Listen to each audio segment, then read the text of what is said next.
বাগধারা কোনো ভাষায় সাধারণভাবে বিশিষ্ট অর্থে বা ব্যঙ্গার্থে বা একাধিক পদ নিয়ে গঠিত যেসব বাক্যাংশ ব্যবহৃত হয় তাদের বাগধারা, বাগবিধি বা বিশিষ্টার্থক বাক্যাংশ বলে। মানে কি বলা হচ্ছে, কোনো ভাষায়, অর্থাৎ আমরা আমাদের মাতৃভাষা বাংলা পড়ছি, আমাদের এই মাতৃভাষা বাংলা পড়ার পাশাপাশি অন্য যে কোনো ভাষাতেও কিন্তু এরকম বাগধারা বা বিশিষ্টার্থে প্রয়োগ হয় এমন বাক্যাংশ ব্যবহার করা হয়ে থাকে। ইংরেজিতে কি বলা হয় তোমরাই বললে, ইডিয়ামস, ঠিক আছে। বলছি বাগধারাকে অনেক সময় এক ধরনের বাগভঙ্গিও কেউ কেউ বলেছেন। বাগভঙ্গি মানে কি? বাক মানে বাক্য, কথা, তার বলবার বিশেষ ভঙ্গিমা, সেটাকেই বলা হচ্ছে বাগভঙ্গি। এই বিশিষ্ট বাগভঙ্গিকে ইংরেজিতে ইডিয়ম বলা হয়, IDIOM। এক্ষেত্রে বাগধারাগুলিকে শব্দার্থে বা বাচ্যার্থে গ্রহণ করা চলে না, অর্থাৎ একে শব্দার্থ হিসাবে তুমি গণ্য করতে পারবে না। যেমন ধরা যাক অষ্টরম্ভা। এখন অষ্টরম্ভার যে মানে সেটা তুমি বাগধারা প্রয়োগের ক্ষেত্রে ওই একই রকম ভাবে যে কাউকে অষ্টরম্ভা বলে বসবে তার সঙ্গে সাজুজ্য রেখে তা বলা যায় না, একটা বিসদৃশ্য তখন মনে হয়। বলা হচ্ছে বিশেষ অর্থেই এগুলি ব্যবহৃত হয়ে থাকে। বিশেষ অর্থে মানে কি? ধরা যাক আমার আঙুলে একটু চোট লাগলো, আঙুলটা ফুলে গেল, এখন আঙুল ফুলে গিয়ে মোটাও হয়ে গেল, আমি তাকে তুলনা করছি আঙুল ফুলে কলা গাছ। এখন আঙুলেই ফুলে গিয়ে কলা গাছ তার সঙ্গে তুলনা করা চলে না, কখনো আঙুল ফুলে গিয়ে কলা গাছের মতন বৃহৎ আয়তনের হয়ে উঠতে পারে না। বোঝা গেল? তো বলছে তাই যে আঙুল ফুলে কলা গাছ বললেও সত্যি সত্যি আঙুল ফুলে কলা গাছ হয়ে গেছে এমনটা কিন্তু নয়।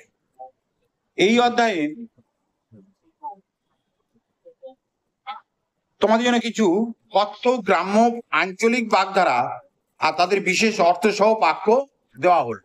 অর্থাৎ এই অধ্যায়ে তোমাদের কিছু এরকম বাগধারা উল্লেখ করা হয়েছে যার মধ্য দিয়ে তোমরা এগুলো বাস্তব জীবনে প্রয়োগের ক্ষেত্রে বিশেষ সুবিধা পেতে পারো বা এগুলো ব্যবহার করতে পারো। তবে আমার যতটুকু মনে হয় সাধারণভাবে মানুষ রেগে গিয়ে, ক্ষিপ্ত হয়ে বিবাদ করবার সময়ে এই শব্দগুলো বেশি করে প্রয়োগ করে থাকে বা অভিমানের ক্ষেত্রেও এগুলো ব্যবহার হয়ে থাকে। যেমন ধরা যাক এখানে 1 নম্বরে বলা হয়েছে অকালের বাদলা। অকালের মানে অসময়ের, বাদলা মানে বৃষ্টি। তাহলে এখন ধরা যাক পুজোর সময়, শরতের আকাশে পেঁজা তুলোর মতন মেঘ ঘুরে বেড়াবে, কাশফুল দুলে বেড়াবে বা শিউলি ঝরে পড়বে। এইরকম সময় যদি হঠাৎ বৃষ্টি হয় তাহলে সেই বৃষ্টিকেই বলা হয় অকালের বাদলা। এই যেমন ওরা এলো হঠাৎ করে ক্লাস চলাকালীন, দেখা গেল সেই সময় ওদের প্রবেশ কাঙ্ক্ষিত মনে হয়েছে, হয়তো কোনো কাজে ব্যস্ত ছিল, তাহলে এটা অসময়ে প্রবেশ ক্লাসের মধ্যে, এটাকে আমি সেই অকালের বাদলা বলেও গণ্য করতে পারি। যে সময় কখনোই শোভনীয় নয় কোনো ছাত্রের ক্লাস থেকে বাইরে থেকে হঠাৎ করে ক্লাসের মধ্যে এভাবে প্রবেশ করা। বলছে এর মানেটা বলা হয়েছে অসময়ে বা অপ্রত্যাশিত ঝামেলা বা বিপদ। তাহলে আমার কাছে এটা একটা অপ্রত্যাশিত ঝামেলা, আমি বোঝাচ্ছি, সেই বোঝানোতে বিঘ্ন সৃষ্টি করলো। এবার বাক্যে প্রয়োগ করতে গেলে কিভাবে বলতে হবে? বলছে জলবন্দী মানুষের কাছে অকালের বাদলা হয়ে দেখা দিল এক সংক্রামক জ্বর। হঠাৎ অসময়ে বৃষ্টি হয়েছে আর সেই বৃষ্টির প্রভাবে জ্বর, সর্দি, কাশি এর প্রভাবটা মানুষের ওপর পড়েছে। তাহলে এটাকেই বলা হচ্ছে অকালের বাদলা, মানে অসময়ে বা অপ্রত্যাশিত ঝামেলা বা বিপদ। অকালের বাদলা বুঝতে পেরেছো ব্যাপারটা? ওর মানেটা কি দাঁড়াচ্ছে? অসময়ে বা অপ্রত্যাশিত ঝামেলা বা বিপদ, ঠিক আছে। এবার 2 নম্বরে বলা হচ্ছে আক্কেল গুড়ুম, মানে স্তম্ভিত ভাব বা হতবুদ্ধি অবস্থা বা হওয়া। আক্কেল গুড়ুম মানে কোনো একটা কথা শুনে হঠাৎ করে বিস্মিত হয়ে যাওয়া। ধরো তোমরা আমার কাছ থেকে কোন রকম গালাগাল শোনোনি, আমি গালাগাল দিই না, কোনো কোনো ব্যক্তি হয়তো বা গালাগাল দিয়ে থাকে, কিন্তু যদি হঠাৎ করে সে গালাগালটা দিয়ে বসে তখন তোমরা বিস্মিত হয়ে যাবে, কি এই লোকটা তো কোনো সময় গালাগাল দেয় না, এই লোকটা তো কোনো সময় বাজে কথা বলে না। এরকম অবস্থা হঠাৎ করে হওয়াকেই বলা হচ্ছে আক্কেল গুড়ুম হওয়া।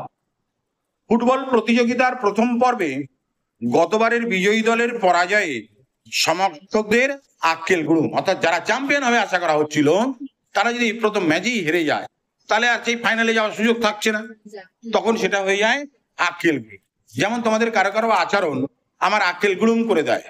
কেন?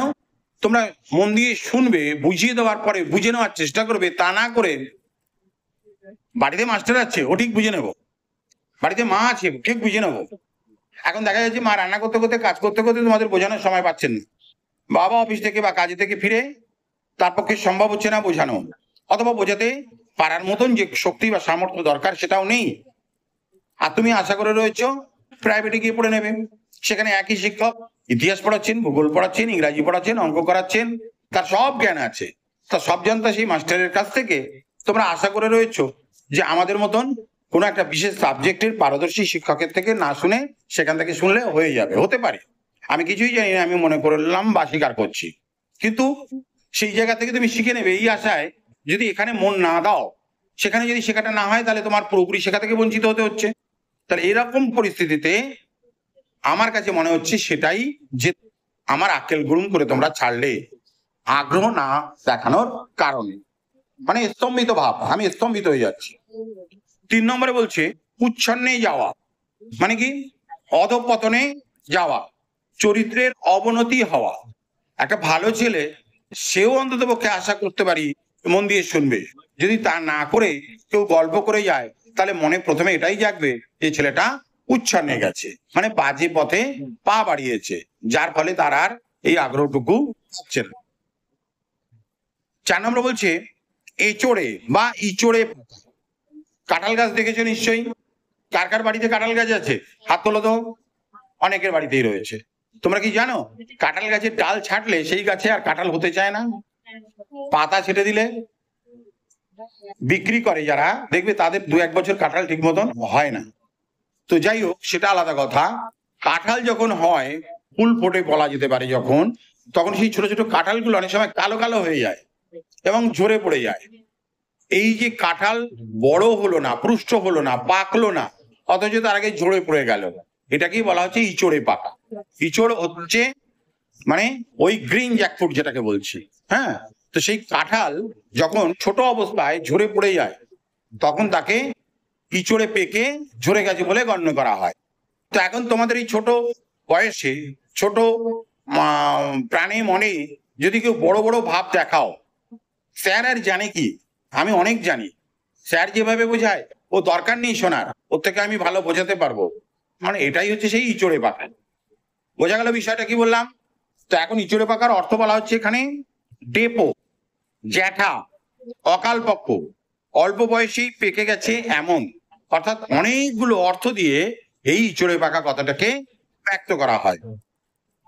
বাক্যে বলছে ইচড়ে পাকারা বড় বড় কথা বলে কিন্তু কাজের বেলায় তাদের নির্বুদ্ধিতা প্রমাণিত হয়। অনেকে বলে ও স্যার এখন আমি করে দেবো, দৌড়ে চলে এলো বোর্ডে, স্যার আমি করবো বলে বোর্ডে করতে গিয়ে দেখা গেল সে কিছুই পাচ্ছে না। সে একটা ফর্মুলা দিয়ে অঙ্কটা করতে দেওয়া হয়েছে, অথচ সে ফর্মুলাটাই ধরতে পারছে না। একটা উদাহরণস্বরূপ বলি, ধরা যাক দেওয়া হলো যে 99 তার স্কোয়ার। এখন সে 99 কে 99 দিয়ে গুণ করছে, তোমার ক্লাসে তো 99 কে 99 দিয়ে গুণ করার কথা নয়, ওটাকে ফর্মুলা ফেলে করতে গেলে কি করতে হবে, 99 ইজ ইকুয়াল টু 100 মাইনাস 1 এর স্কোয়ার, তাহলে 99 হয়ে যাচ্ছে। এবার a মাইনাস বি হোল স্কোয়ারের ফর্মুলা সেটাকে a square minus 2ab plus b square formula ফেলে অঙ্কটা করতে হবে। কিন্তু সে দেখা গেল দৌড়ে চলে এলো 99 কে 99 দিয়ে গুণ করে উইদাউট ফর্মুলা ইউজ করে সে অঙ্কটা করে দিতে চাইছে। এই ধরনের ছেলেকে আমরা বলতে পারি ইচড়ে পাকা বা ডেপো। একাই 100। এবার আমি কিছু শব্দের বা বাগধারার এরকম অর্থটা শুধু বলছি, বাক্যটা তোমরা তোমাদের মতন করে বলবে। একাই সমস্ত প্রতিকূল অবস্থা সামলাতে পারে এমন, একাই 100, মানে 100 জনের কাজ যখন কেউ একা করতে পারে তখন সে সর্বশক্তিমান হয়ে যায় দেখা দেয়। ঠিক তেমনি ভাবে বলা হলো যে এই যে ঘরের কোনায় অনেক ধুলো পড়ে আছে, তো এই কোণাটা, ও ওই কোণাটা, সে ওই কোণাটা, তার এই কোণাটা পরিষ্কার করার দায়িত্ব। কিন্তু একজন বললো যে স্যার কাউকে লাগবে না, ওরা কোনায় কোনায় ধুলো ঝাড়তে গেলে ঘর ধুলোয় ভরে যাবে, আমি একা একাই করে দিতে পারবো। কাজের দায়িত্ব ভাগ করে দেওয়ার পরে দেখা গেল যে কাজটা হালকা হতো, সে নিজে দায়িত্ব কাঁধে তুলে নিয়ে একাই সেটা করে দিল। তার মানে ও হচ্ছে এই কাজের ক্ষেত্রে একাই 100। বোঝা গেল বিষয়টা? ওজন বুঝে চলা মানে মর্যাদা বা গুরুত্ব বুঝে চলার চেষ্টা। কড়ায় গন্ডায় সূক্ষ্ম হিসাব মতো হিসাবে কিছুই বাদ যায় না। এইগুলো লাল কালি দিয়ে এর অর্থটা ব্যক্ত করা হয়েছে। যে লাল কালি দিয়ে লেখাটা রয়েছে সেটা হচ্ছে এই বাগধারার অর্থ। বোঝা গেল? কুপমণ্ডু মানে পুন বা সংকীর্ণ চেতা লোক, অর্থাৎ সূচিবায়গ্রস্ত। কুপমণ্ডু, কুপমণ্ডু কথার অর্থ হচ্ছে সংকীর্ণ চেতা বা কুনো ব্যক্তি, কুনো লোক। যেমন কূপ মানে কুয়ো, মুন্ডুক মানে মাথা, কুপমণ্ডুক কুয়োর মধ্যে যে মাথা প্যাং ধরা যাক, সে কুয়োর মধ্যে যদি পড়ে থাকে সে কিন্তু আকাশটা দেখবে ওই ছোট্ট ওপরের যতটুকু আকাশ দেখা যাবে, তার সামনে এই বিরাট আকাশের সম্পর্কে কোনো ধারণা থাকবে না। তাহলে আমি যদি সংকীর্ণ একটা গণ্ডির মধ্যে সীমাবদ্ধ থাকি তাহলে আমার কাছেও কিন্তু ওই একই রকম ভাবে ওই গণ্ডির মধ্যেই থাকার সুবাদে আকাশটা ওইটুকুই বলে মনে হবে। তুমি লাইব্রেরিতে যাচ্ছ না, তুমি খেলার মাঠে যাচ্ছ না, তুমি পাড়ার ক্লাবে যাচ্ছ না, তুমি বাড়ির বাইরে মাঠে বন্ধুদের সঙ্গে আড্ডা দিচ্ছ না, তাহলে তোমার ধারণাটা ওই কাজগুলো যারা বিভিন্ন জায়গায় গিয়ে করে থাকে তাদের সঙ্গে অনেকটাই তফাৎ গড়ে তুলবে, তাই না? তুমি নিয়মিত স্কুলে আসছো, শুধুমাত্র পড়াশোনার প্রয়োজনেই তা তো নয়, 5টা বন্ধুর সঙ্গে দেখা হয়, তারা কি কেমন আছে না আছে, তাদের শারীরিক অবস্থা সবটাই তুমি জানতে পারো। তার মানে জানার ক্ষেত্রটা তখন তোমার অনেক বেশি হয়ে যাওয়ায় তোমার ব্যক্তিটা, মনের বিকাশ, আপনার পরিধি, এগুলো সবটাই বেড়ে যায়। আর যদি তা না হয় ওই কুপমণ্ডুক হয়ে থাকবে, আমার কারোর ভালো থাকা না থাকা যায় আসে না, আমি কেন খোঁজ দিতে যাব, আমি তো 2টো টাকা দিয়ে তাকে সাহায্য করতে পারবো না, হ্যাঁ আমি লাইব্রেরিতে যাবো কেন, আমি তো বই পড়তে পারি না অত, এইসব ভাবনা চিন্তা করলে তখন তোমাকে কুপমণ্ডুক বলেই গণ্য করা হবে। বোঝা গেল বিষয়টা? এবার দেখো 9 নম্বরে বলা হচ্ছে গট্টালিকা প্রবাহ, ভালো মন্দ বিচার না করে সকলেই যা করে তারই অনুসরণ। 10 নম্বর বলছে ঘর আলো করা, ঘরের বা পরিবারের শোভা বা গৌরব বৃদ্ধি করা। 11তে ঘোল খাওয়া, নাকাল বা জব্দ হওয়া। 12 নম্বর জড় ভরত, জড় বুদ্ধি বা জড়তাগ্রস্ত লোক। 13 নম্বরে ঝড় তোলা, প্রবল ব্যস্ততা বা গতিসম্পন্ন উদ্যোগ শুরু করা। 14 নম্বর টিপ্পনি কাটা, ছোট ছোট পাকা ঝাঁঝালো উক্তি বা মন্তব্য করা। 15 নম্বরে হাঁটা কপাল মানে মন্দ ভাগ্য, যার কপাল খারাপ তার ভাগ্য মন্দ বলে গণ্য করা হয়। 16 বাঘা বাঘা মানে বিরাট বা বড় বড়। 17 মরার উপর খাড়ার ঘা, দুর্বল বিপন্ন লোকের উপর পীড়ন বা অত্যাচার। 18 রাঘব পোয়া, অত্যাচারী এবং অন্যের ধনসম্পদ আত্মসাৎকারী প্রভাবশালী লোক। 19 শাক দিয়ে মাছ ঢাকা, কুকর্ম গোপন করার বৃথা চেষ্টা। 20 ষাঁড়ের গোবর, অকর্মণ্য বা অপদার্থ লোক। 21 গলগ্রহ, দায় বা বোঝা। 22 ট্যাং ট্যাং করে, কাউকে কোনো তোয়াক্কা না করে, বিজয় গর্বে। 23 ঢোক গেলা, কথা বলার সময় ইতস্তত করা।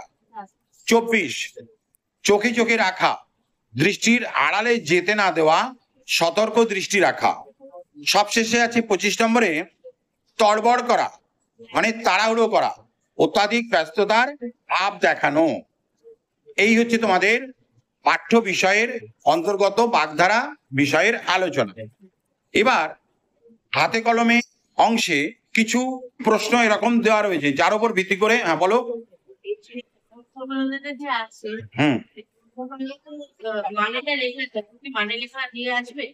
মানে লেখা দেওয়া আসতে পারে, মানে লেখা নাও দেওয়া থাকতে পারে, আবার মানে না লিখেও হয়তো বাক্য লিখতে হতে পারে, বাক্যের মধ্যে প্রয়োগ। আমি সেগুলো নিয়েই আলোচনা করবো এবার। দেখো, অর্থ বুঝে নিচের প্রতিটি বাগধারাকে বাক্যে প্রয়োগ করো। এক নম্বরে বলছে হরিহর আত্মা, এক মন এক প্রাণ। যেমন আমি ক্লাসে উপস্থিত থাকলেও রামের কাছে তার বন্ধু স্বামী হচ্ছে তার হরিহর আত্মা, সে যা বলছে সে মন দিয়ে তাই শুনছে, আমার কথা শোনার ব্যাপারে তার বিন্দু মাত্র ভ্রুক্ষেপ নেই। বোঝা গেল বিষয়টা? তার মানে কি, হরিহর আত্মা মানে হরির মতন তার প্রাণ যেন জুড়ে রয়েছে প্রাণের সঙ্গে, একাত্ম হয়ে রয়েছে। দু নম্বর বলছে শিরে সংক্রান্তি, মানে বিপদ আসন্ন। বিপদ আসন্ন বলতে তুমি বেশ দিলখুশ ভাবে দিনগুলো কাটিয়ে যাচ্ছ, কি আনন্দ কি আনন্দ, আকাশে বাতাসে। যেই পরীক্ষা এলো বই খাতা নিয়ে বসলাম, এটা পারছি না ওটা পারছি না, এটা কি হবে, চোখে ভরে জল আসছে আর কান্না পাচ্ছে, প্রাণ ফেটে যাচ্ছে, কি করব, পাস করতে পারবো না। পাস ফেলের ব্যাপার নেই যখন অষ্টম শ্রেণী পর্যন্ত, চলো পাস তো করে যাব, কিন্তু তাতেও মন সায় দিচ্ছে না। পাস করে তারপরে পরের ক্লাসে গিয়ে কি করব, সেই তো আবার বুঝতে পারবো না, সেই তো আবার গল্প, একটা সময় গিয়ে থপাস। অর্থাৎ শিরে সংক্রান্তি যখন সামনে পরীক্ষা এসে যায় তখন পড়ার তাগিদ বা অনুভব হয় যে এবার আমার পড়তে বসতে হবে। এই পরিস্থিতিটাকে বলা হচ্ছে শিরে সংক্রান্তি। বোঝা গেল? হাতের পাঁচ মানে সামান্য সম্বল। তোমাকে বাবা 10 টাকা কি 20 টাকা দিয়েছে হাত খরচার জন্য, টিফিনে কিছু খাবার দাবার খেয়ে নেবে। তো এখন দেখা গেল তুমি একটা বন্ধুকে পথে চলতে চলতে তার কোনো অসৎ আচরণের জন্য ধাক্কা দিলে, সে পড়ে গেল। তার পকেটে ছিল 5 টাকার একটা কয়েন, সেটা গিয়ে পড়লো ট্রেনের মধ্যে, নোংরা জলের মধ্যে। তো এখন তোমার হয় সেই 5 টাকা খুঁজে তাকে দিতে হবে, ধুয়ে পরিষ্কার পরিচ্ছন্ন করে, আর না হলে তোমার পকেট থেকে দিয়ে দিতে হবে। তো এখন তোমার পকেট থেকে যদি 5 টাকা বেরিয়ে যায়, তাহলে 15 টাকার মধ্যে 10 টাকা থাকলো, বা 20 টাকার মধ্যে 15 টাকা থাকলো, কিন্তু তোমার দেখা গেল ওই 15 টাকায় তোমার প্রত্যাশিত মানের যে খাবার তা তুমি খেতে পারলে না। তাহলে এই হাতের পাঁচ যে টাকাটা তুমি ছিল সেটাও তুমি গর্চা দিলে অন্যের কাছে। এইভাবেই আমরা দেখা গেল সহায় সম্বল, এখন শেষ মুহূর্তের অবলম্বন হিসেবে আমরা যেটাকে ধরি সেটাই হচ্ছে হাতের পাঁচ। যে আমি এইভাবে নাম্বারটা পরীক্ষার খাতায় তুলবো, কিন্তু দেখা গেল সেইগুলো তুলবার ভাবনাটা কঠিন কঠিন বিষয় স্যার আলোচনা করছে, এইগুলো আসবে, তুমি পারছো না। হাতের পাঁচ শেষ মানে রচনা রইলো, কিন্তু দেখা গেল এমন রচনা দিল যে সেটাও লিখতে পারলে না, কারণ হাতের পাঁচ সেটাও গেল। যাই হোক, মুনিনাঞ্চ মতিভ্রম, জ্ঞানীদেরও ভুল হয়। মুনির নাঞ্চ মতিভ্রম মানে মুনিদেরও ভুল হয়। এখন এই যে মুনি ঋষিরা বলো বা এই যে পড়াশুনো কে আবিষ্কার করেছে, কত কিছু আবিষ্কারের আবিষ্কারকদের নাম পাওয়া যাচ্ছে, কিন্তু আমরা এটা বুঝে উঠতে পারি না যে পড়াশোনাটা কে চালু করেছিল রে বাবা। এই আবিষ্কারকে যদি পাওয়া যেত তাহলে একটু দেখে নিতাম, এত কষ্ট সহ্য করা যায় না।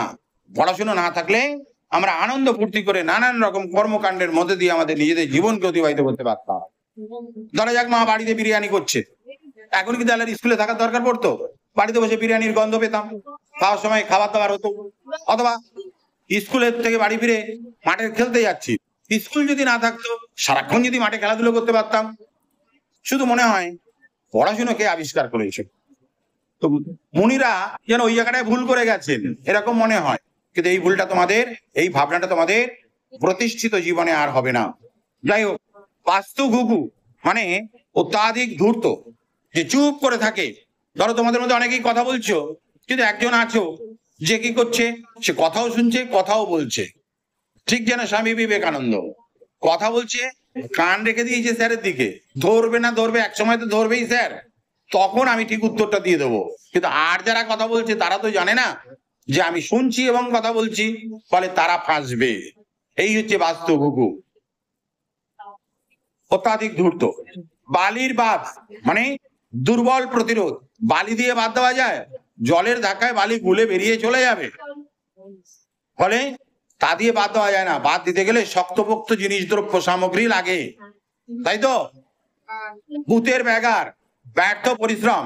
আমি আর ভূতের ব্যাগার খাটতে রাজি নই, গলা ফাটিয়ে চিৎকার করে তোমাদের জন্য বলবো, আর তোমরা নিজেদের মতন করে পাড়ার গল্প, ব্যাগের গল্প, ক্লাসের বাইরের গল্পকে ক্লাসে টেনে নিয়ে আসবে, এটা আমার পক্ষে সম্ভব নয় বলা। আমি যেন মনে হচ্ছে ভূতের ব্যাগার খাটছি। বিনা মেঘে বজ্রপাত, আকস্মিক বিপদ, অর্থাৎ অপ্রত্যাশিত বিপদ যখন আসে তখন তাকে আমরা বলে থাকি বিনা মেঘে বজ্রপাত। বিনা মেঘ নেই আর বজ্রপাত হলো, সেই বজ্রপাতকেই বলা হচ্ছে বিনা মেঘে বজ্রপাত। ভস্যে ঘি ঢালা মানে অপাত্রে দান। আমি তোমাদের কি অপাত্রে দান করলাম? তোমরা ভাবতে পারো যে না স্যার, তারা না স্যার ভাবে যারা শুনেছো। আর আমি সবার জন্য বললেও যারা শোনেনি আমার মনে হচ্ছে আমি তাদের কাছে এগুলো বলা মানে বৃথা। তাই আমার এই ধারণা হওয়াটাই স্বাভাবিক যে আমি অপাত্রে ঘি ঢেলেছি। ভস্যে ছাইতে ঘি ঢালা, ছাইতে ঘি ঢাললে সে ঘি কাজে লাগে না। তারপরে লাস্ট 10 নম্বরে বলছে ভাগের মা, যৌথ দায়িত্ব। মাকে ভাগ করা যায় না, মা সবার কাছেই সমান, কিন্তু মাকে নিয়ে ভাগাভাগি করতে গেলে আমার কাছে তোমার থাকতে হবে। আমি চাকরি করি, তোমার ওই ছেলে কি করে? ও তো সামান্য ছোটখাটো ব্যবসা করে, ও তোমাকে রাখবে কি করে? আর যে ছোটখাটো ব্যবসা করে তুই হাড় কিপটে, তোর কাছে মাকে রাখা যাবে না। আমি অল্প পয়সা আয় করলেও আমি মাকে যত্নে রাখতে পারবো। মা কিন্তু বিভক্ত হয় না, মা বলে আমি সবার কাছেই থাকবো। ভাগের মা, ভাগ করে কখনো মাকে নেওয়া যায় না। মার কাছে যে বেশি ইনকাম করে সেও সন্তান, মার কাছে যে কম ইনকাম করে সেও সন্তান, মায়ের কাছে সবাই সমান। তাহলে আজকে এই পর্যন্তই থাকুক, কি তাই তো? ওকে।